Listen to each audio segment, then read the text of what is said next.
Let's talk about the physical quality flexibility. I've had a certain position on flexibility training, maintained that position consistently through the last few decades, and it would appear that some people appear to be copying that. Okay, so can you be too flexible? I've said that no, basically. I've seen only a very few athletes that I would call maybe hypermobile, but that whole concept of being too flexible is overrated. Coincidentally, 5 years after that, no, it can't be too flexible. It's just too little strength in relation to flexibility. Duration of holes.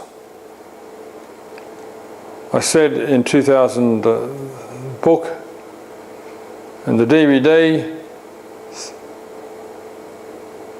anything less than 5 minutes is not an adequate hold. Duration of stretching.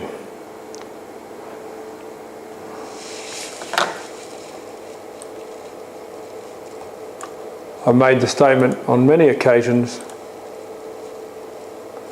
that stretching is the only physical quality that more is better could apply. 3 years later, in my opinion, whereas I just said I believe that, in my opinion, stretching is the only physical quality. Stretching is perhaps the only training activity. In relation to training, the saying more is better applies, where more is better. A clear-cut addition to the copying.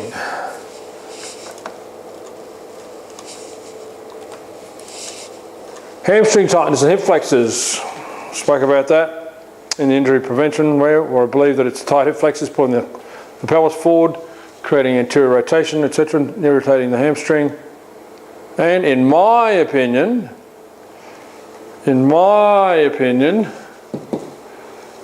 anterior rotated pelvis placing too much stretching on the hamstrings.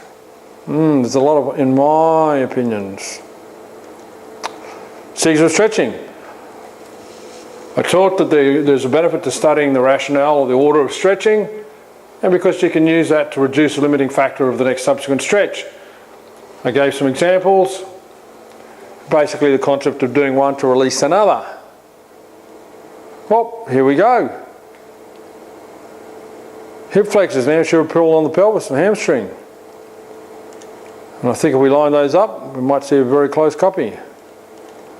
Have I lined them up? I haven't. Yes, I have. First paragraph, I spoke about the rationale, the sequence of stretching, and here we have sequence of stretching. And again, 7 years later. And then I talked about the example of a tight neck causing impingement. And I talked about example of the hip flexors and quads releasing the pull. And we have stretching, instead of lengthening, hip flexors and psoas instead of quads will release anterior pull on the hip, anterior pull on, insert the word and we have the word hip. This releases, this in turn will improve. This can reduce spasms of the hamstring, reducing the tension on the hamstring. Stretching before strength training. I've called it misinformation. I said it's a beat up. Oh, and coincidentally, static stretching before the study showed that stretching to be a bad idea were flawed. Stretching cold. I've never seen anyone discuss this. I've been discussing this in print and in seminar from the late 90s, saying yes, you can stretch cold. There are some factors to be considered when doing it, but you can stretch cold. And do we have it here? The discussion of cold stretching appearing in a mainstream published book over half a decade later. And then 10 years later, you can stretch cold. Direct copy. Stretch methods, P and F. I won't spend too much time on that one. Stretching method, static.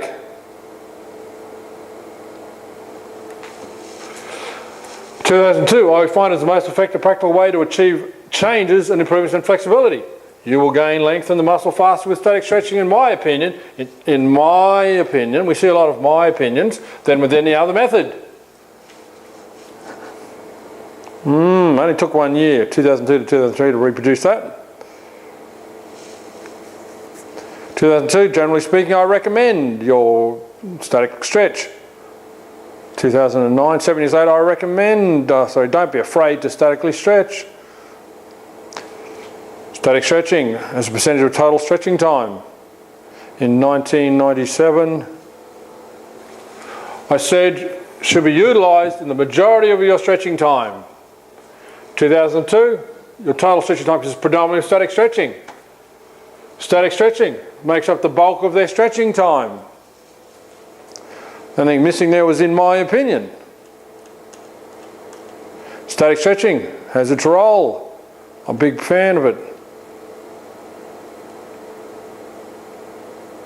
And then many years later, I have no problem with a client doing static stretching before training. Static stretching, the concept of making you weak. Again, I call it a beat up. I said it's misinformation. And then some years later, you know the argument it makes you weaker? Well, in my opinion, gee, I'm glad the in my opinion came back. I was starting to miss it. In my opinion, the argument that it makes you weaker is correct. However, if you want to understand why, it's not just as part of a generic warm-up.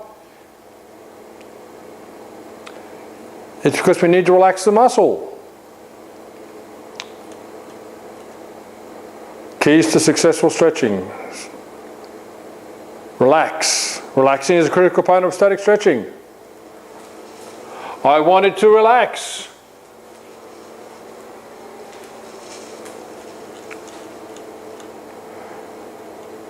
Warm up first, look to break a sweat prior to stretching, and it will increase pliability of the connective tissue. Break a sweat prior to stretching. It will increase the pliability. So what do we have here? Sweat before stretching. You can, and stretch cold of course. Sweat before stretching for the best results. Sweat before you stretch. There's a breakdown comparing paragraph by paragraph.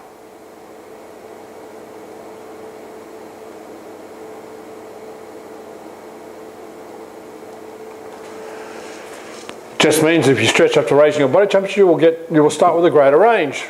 Your results will be greatly enhanced if you break a sweat before you stretch. Tight side rule. Stretch the tight side first. Always stretch the tightest muscle or the tightest side first. Tightest side first. 10 years later. Yep, 10 years from 1999. Flexibility, ultimately it doesn't matter what type of stretching you do. 2002, I really don't care what type of stretching a person uses, provided they achieve what I believe to be minimum or optimum range needed to reduce injury potential and enhance performance. I don't care whether you do yoga, blah, blah, blah, blah, blah, blah, blah, blah. All this. Understand why you're stretching. In 2005 I was speaking about understanding the primary reason to be stretching. Understand why you are stretching. Shortly later, understand why you are stretching. Understand why you'd want to be doing static stretching. The Way book really copped the hammering immediately upon releasing.